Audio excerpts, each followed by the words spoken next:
Hola navegantes, este episodio va a ser un poco raro, porque básicamente solo salgo yo hablando todo el rato, sin vídeos ni imágenes auxiliares. Pero espero no aburriros porque creo que trata un tema interesante, y es cómo dar el salto de sacarse el PER a atreverse a ser el patrón en solitario de un velero cuando se tiene poca o ninguna experiencia previa. La idea surgió a raíz de un correo electrónico que nos envió José Antonio, un seguidor del canal, en el que nos decía: tengo el título de PER con la habilitación a vela desde hace más de 10 años, pero, como seguramente nos ocurre a muchos, prácticamente no he navegado. ¿Cómo lo haces para alquilar un barco sin patrón por primera vez? Quiero decir, cuando te sacas el título no tienes experiencia. Sin experiencia, las empresas de charter no se atreven a dejarte un barco de un tamaño más o menos grande. Por otro lado, cuando te acabas de sacar el título, tampoco te atreves a navegar sin alguien que sepa a tu lado para ayudarte. Pero sin navegar tampoco consigues experiencia. Parece un bucle sin fin. Sin una cosa no tienes la otra y sin la otra no tienes la una. ¿Me podéis ayudar un poco con este tema? De hecho, incluso nos sugería que podía ser un tema interesante para un episodio. Así que le hemos tomado prestada la idea, gracias José Antonio, y os vamos a intentar explicar nuestro punto de vista al respecto y dar algunas sugerencias.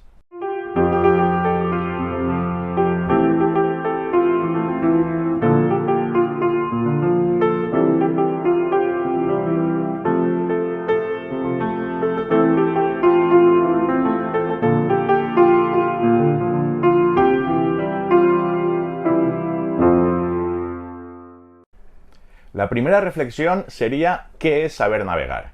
Pero creo que la pregunta está mal planteada, y yo la cambiaría por ¿qué es ser un buen patrón? Cuando asumimos el reto de ser el patrón de un velero, y por tanto responsable de la seguridad de la embarcación y de la tripulación, pero también de hacer la vida a bordo lo más agradable posible, hay que comprender que los conocimientos que se requieren son muy amplios. Por citar algunos, y seguro que muchos de vosotros podríais sugerir algún otro, se me ocurre: maniobrar a motor, comprendiendo y controlando la arrancada y la inercia del barco y los efectos del prop walk y prop wash.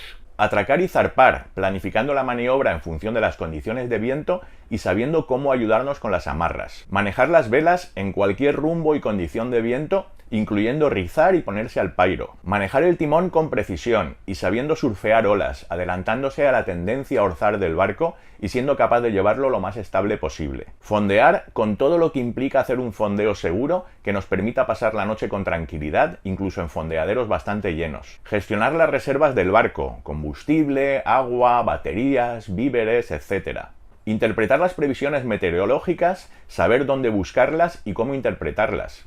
Planificar una travesía, contando con medios impresos como cartas o derroteros y electrónicos como la web o la infinidad de apps de navegación. Manejar la electrónica de a bordo, el plotter, la sonda, el equipo de viento, etc. Comunicarse por radio, manejar la emisora, llamar a puerto con soltura y, por supuesto, saber cuándo y cómo hacer un pan-pan o un mayday.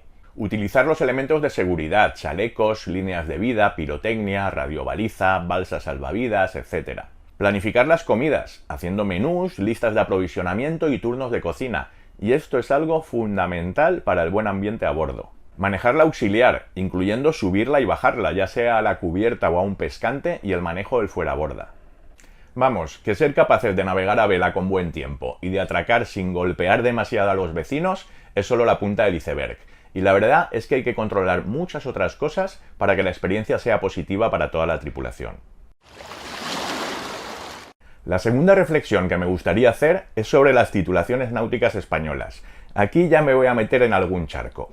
Y sin querer generalizar que hay escuelas náuticas mejores y peores, en mi humilde opinión, los títulos de patrón de embarcaciones de recreo y de patrón de yate son una tomadura de pelo, y ni remotamente te capacitan para ser el patrón en solitario de un velero. El principal culpable es la administración, con unos temarios plagados de normativas y con muy poquitos aspectos realmente prácticos.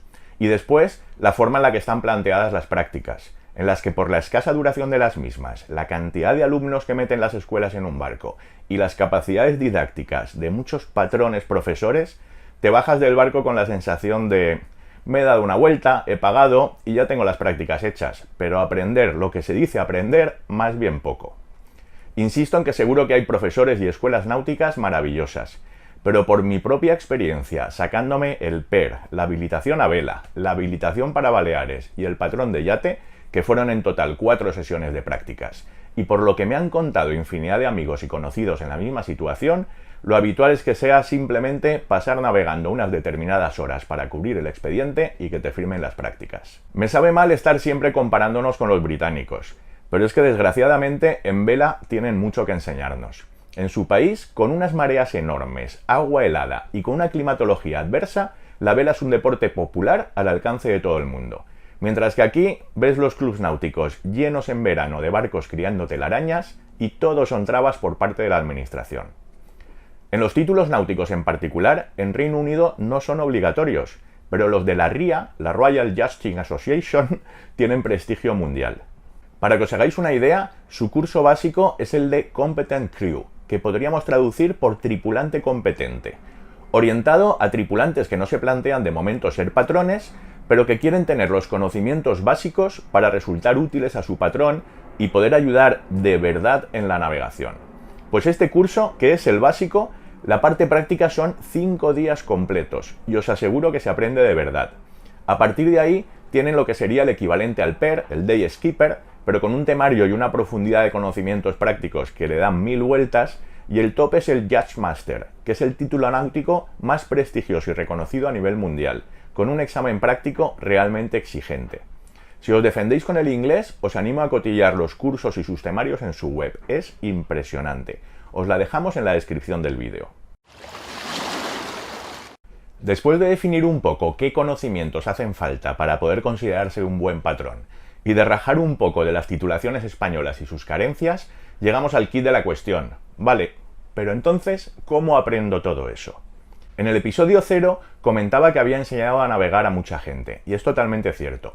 Con lo que mi mejor consejo sería que os hicierais amigos de un armador con vocación y ganas de enseñaros. A modo de ejemplo, os cuento en nuestro último caso. Una pareja de muy buenos amigos que viven en Madrid y que hace muchos años navegaron conmigo en un velero de charter, se animaron a sacarse los dos el PER. Pero como comentábamos en la introducción, después de sacarse el título, les daba mucho respeto alquilar un velero e irse ellos solos con la familia a navegar una semana. Pues nos fuimos los tres en el Sircana, el verano del 2023, con sus 2 hijos y mis 2 hijas, una semana a Ibiza y Formentera, cruzando desde Valencia. Con la premisa de que yo no iba a tocar absolutamente nada. Me iba a limitar a explicar, supervisar y corregir. Pero iban a hacer todo ellos dos, incluyendo dejarles equivocarse cuando no entrañara peligro para comentar después por qué lo habían hecho mal. Excepto uno de los atraques en San Antonio, que mi amigo se agobió un poco de ver a los marineros esperando para coger las amarras y como no le salió a la primera me pidió que lo metiera yo, lo hicieron absolutamente todo ellos. Y todo es toda la lista de conocimientos que repasábamos al principio del episodio. Bueno, excepto cocinar, que lo hacía yo.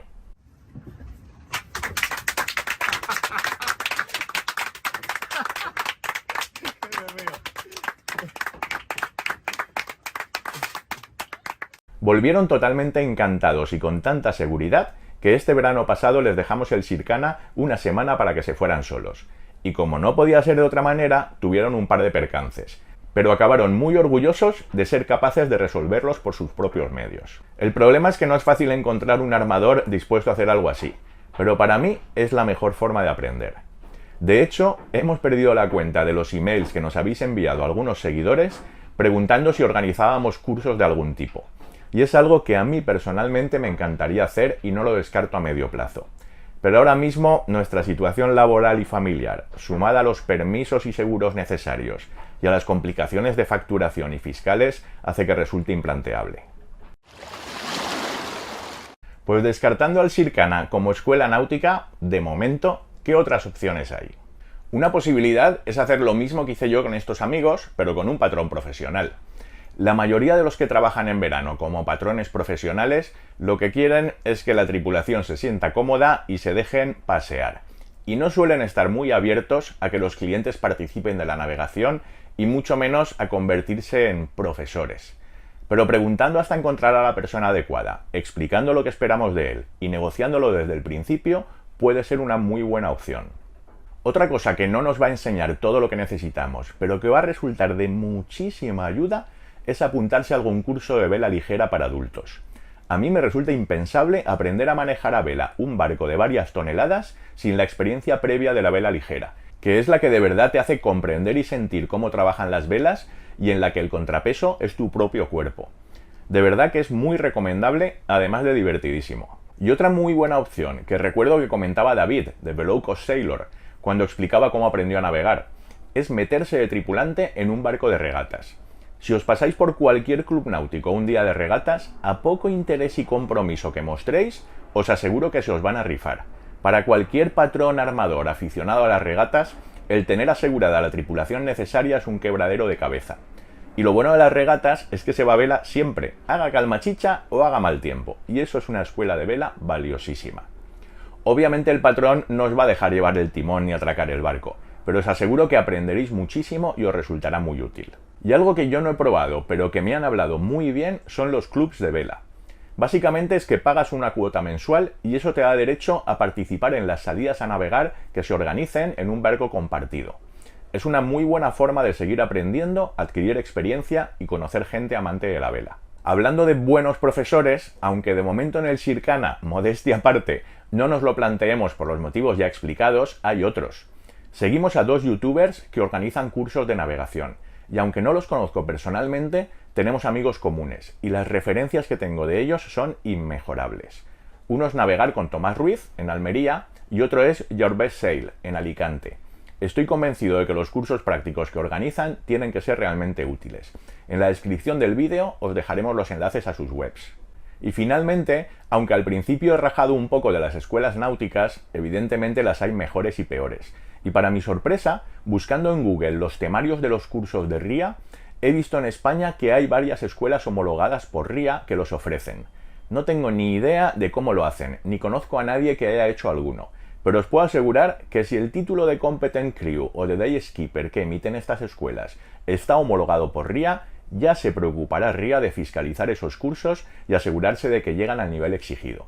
Así que puede ser también una opción muy interesante. Como no conozco directamente a ninguna de esas escuelas, no quiero poner ningún enlace, pero si buscáis en Google cursos RIA homologados en España, os saldrán bastantes escuelas. Los títulos de RIA no servirán de nada a nivel administrativo, pero servirán mucho para aprender de verdad y también para demostrar a las empresas de alquiler de barcos que os pueden confiar uno tranquilamente. Perdón, que había dicho finalmente, pero me dejaba algo no menos importante. La práctica es fundamental, pero leyendo libros y viendo vídeos de YouTube también se aprende mucho, y esos conocimientos teóricos son una base muy útil para después aprovechar las prácticas. En YouTube, ¿qué os voy a decir? A veces cuesta separar el grano de la paja, pero está casi todo. Sin ir más lejos, nosotros en este canal hemos ido haciendo algunos episodios, como consejos para preparar una semana de navegación, manejo básico de las velas, maniobras a motor, nos vamos de orzada, fondear con seguridad o prevenir trasluchadas incontroladas. Y en cuanto a libros, me atrevo a recomendaros 2. Navegación a vela de Bob Bond y el nuevo curso de navegación de Glenans. Con estos 2 libros he aprendido prácticamente todo lo que sé de vela. Como anécdota, este de aquí me lo devoré con 17 añitos en un campamento de piragua y vela en las lagunas de Ruidera. Y me sirvió para engañar a los monitores y convencerles de que sabía navegar. Totalmente falso. Para que me dejaran patronear un Borien, que era un barco de vela ligera de 2 tripulantes, con otro amigo al que convencí para que me hiciera de proel. Al tercer día hasta les pedí que me dejaran sacar el spinnaker, que obviamente juré y perjuré que estaba harto de manejar. Vamos, que me estrené en la vela como marinero de agua dulce y engañando. Pero os lo cuento como prueba de que a base de leer también se puede aprender mucho. Pues después de toda esta chapa, vamos a desdramatizar un poco. A navegar se aprende navegando. Llevo siguiendo desde sus inicios a la pareja de youtubers náuticos más famosos del mundo, Sailing la Vagabond. Y Riley se compró en Italia su Cyclades 43 sin tener ni idea de navegar. Y acabaron recorriendo todo el Mediterráneo, cruzando el Atlántico y el Pacífico y llegando a Nueva Zelanda. Vamos, que el mundo es de los valientes y no hay que tener miedo de tirarse a la piscina. Vale que no es lo mismo soltar mano con tu propio barco, que tú te lo guisas y tú te lo comes, que con uno de alquiler, pero para eso están los seguros, y lo peor que puede pasar es que perdamos la fianza. Y seguro que la primera vez que atraquéis tendréis el corazón en un puño y posiblemente tocaréis con algún barco, pero al final, haciendo las cosas despacito y con calma, no suele haber grandes daños. Y respecto a pillar mala mar, todo es relativo. La percepción del estado de la mar depende de cómo haya sido la peor mar que hayas visto. Me explico. Lo que hoy te parecen unas olas enormes porque son las más altas que has visto, si mañana te encuentras con olas el doble de altas, después te parecerán poca cosa. Así que aquí sí que es cuestión de experiencia y de ir acumulando días de mala mar. Que obviamente no se trata de ir a buscarlos, que para eso están las previsiones, pero si se navega con cierta frecuencia, tarde o temprano nos encontraremos con malas condiciones. En definitiva, que todo es relativo, y lo que para una tripulación novata es un temporal, para otra con experiencia es un día de disfrutar una navegación deportiva. Y por terminar, José Antonio comentaba en su email que las empresas de charter no se atreven a alquilarte un barco sin patrón si no tienen cierta experiencia. La verdad es que no estoy muy al día de cómo está el mercado del charter, porque obviamente desde que tenemos el Sircana no hemos vuelto a alquilar, y antes de eso, durante muchos años estuvimos alquilando catamaranes a una empresa familiar de charter que acabamos siendo amigos de los dueños y se fiaban totalmente de nosotros. Pero cuando empecé a alquilar veleros con 20 y pico años, no me pedían nada más que el PER. Sí que es cierto que hace algunos años alquilé un catamarán de 45 pies en Croacia a una de las grandes multinacionales de charter y me pidieron un currículum náutico bastante detallado e incluso referencias de armadores con los que hubiera navegado. Y también he oído que en España se está poniendo complicado encontrar empresas que alquilen catamaranes sin patrón. Pero si os conformáis con un monocasco de una eslora razonable, tengo entendido que sigue siendo fácil encontrar barcos de alquiler sin patrón, simplemente enseñando el PER. Así que ánimo, que como hemos dicho, el mundo es de los valientes y a navegar se aprende navegando. Y asumid que seguro que tendréis percances, pero una de las facetas más bonitas de navegar es la satisfacción de resolver sin ayuda exterior esos percances. Y nada más, recordaros que si os gusta el canal os suscribáis, veáis el resto de episodios, le deis al like, nos escribáis comentarios y se lo recomendéis a vuestros amigos. Y también que tenemos una tienda con un par de inventillos bastante útiles y les podéis echar un vistazo en este otro vídeo. Buena proa y hasta el próximo episodio.